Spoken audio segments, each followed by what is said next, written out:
bamuthi bayidla beyikhaba lonto leyo nantombi igama lenkosi yile nto ifuna kwakuba umzalwane ngangethube lapha unomsebenzi omkhulu ehleli phaa phantsi ngaphezu kwale umzalwane ohleli phaa phantsi ujongile azophika kulo ulwa nothixo asithunywanga leyo futhi into engenamsebenzi uba umntu ozithethela into zakhe phaa awulanganga wena uhamba ngaloo mgcawo ohamba kwendlela zikathixo ungathathi izinto uzisindise ikhona lithi xa uphuma umkhosi ungazigijeli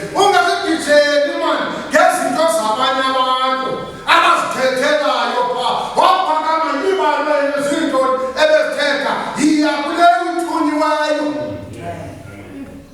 mayibonke igama lenkosi kuba wena xa umiphaa awunengqondo zokutipa abantu nokoyisa abantu wena ingqondo yakho ndifuna abo mabakhule sizophuma singumkhosi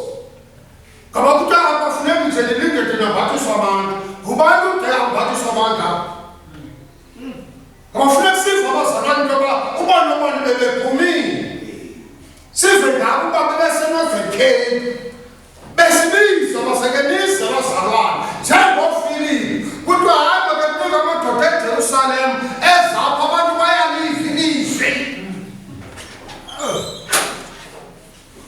mayibonke igama lenkosi masingade sibe ngamarhamela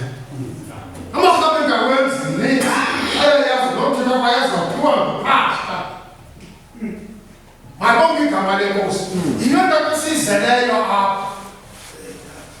nditshuthi bazalwane zezinto efunekayo nanti ithuba sihlangana silapha